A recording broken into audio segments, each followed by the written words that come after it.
Britain's Royal Artillery in Belize. The men are part of a contingent of 1,500 British troops whose role is to defend this small Central American country against potential invasion. Number 6, fire! However, Britain's planning to end its commitment and remove its troops. Number 6, fire! With them will go virtually all the weaponry in the country. This is a very expensive commitment. It's the only commitment of its kind that Britain has given to any country outside the NATO area itself.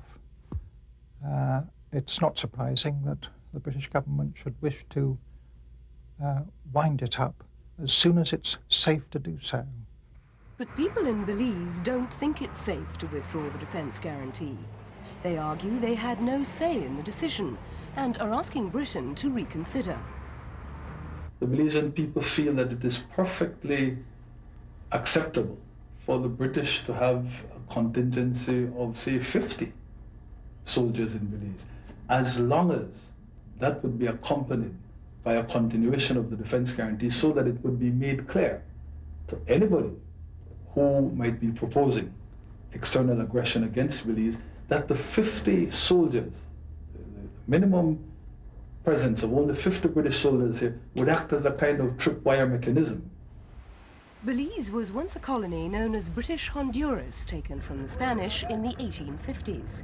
Its 200,000 inhabitants are mostly descendants of slaves used by the colonizers to log wood from its rich rainforests.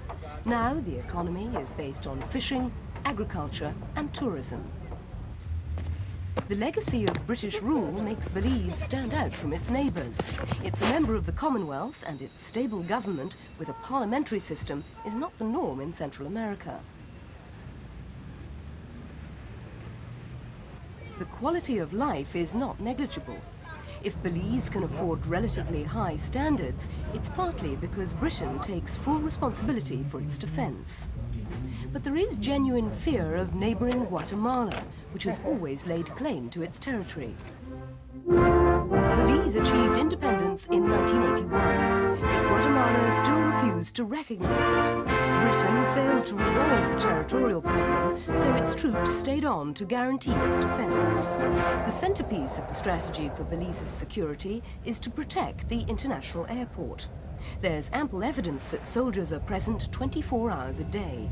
5 Rapier missile batteries have been on alert there for 15 years, keeping the runway open for reinforcements in case of attack.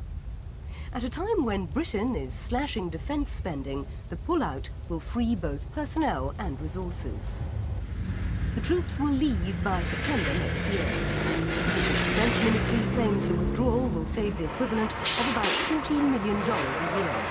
In response to concerns in Belize, Britain's agreed a 100-strong force will stay and other units will rotate.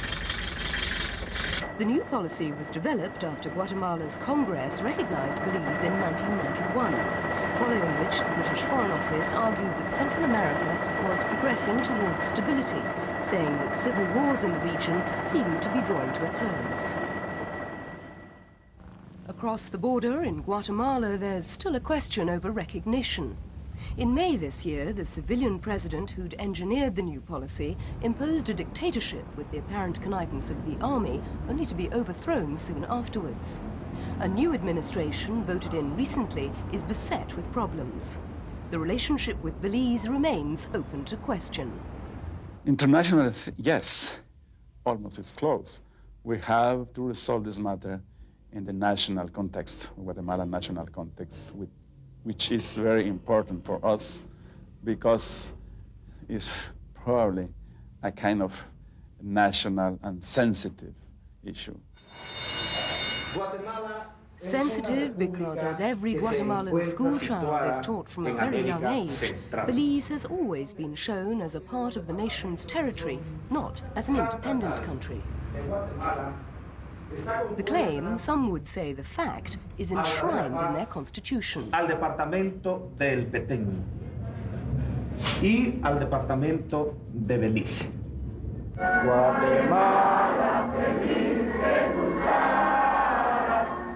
There's never been a referendum on the question, as the constitution would require.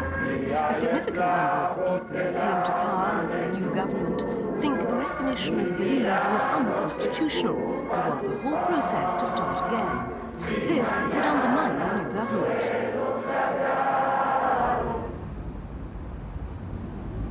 The military has always held the real power in Guatemala, and another coup is not impossible. The man appointed to sort out the mess over Belize is concerned at what would happen if the army took over again. If that were to happen, even the military would have to relearn the rules of international law and the rules of behavior towards another nation. Poverty, neglect and social injustice in Guatemala have prompted local observers to dispute the British belief that the region is stable. In Belize, the fear of Guatemala taking over is so deep that it was the main issue in recent elections. The winning party made it the theme of its campaign song.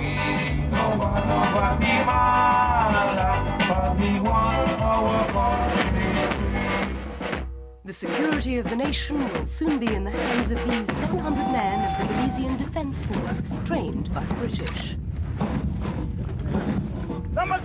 How long could they hold out against an invasion? Well, we've thought about it for a long time, and what we'll do is to give them a bloody good run for their money. We're not in the business of second-guessing British professionals. We are in the business of saying that our people require the sorts of reassurance or reassurances that we have not been getting out of the UK government, and that we will certainly continue to press for. Leaders in Belize feel that London's decision to withdraw couldn't come at a worse time, for recent events have shown there could still be a threat from Guatemala.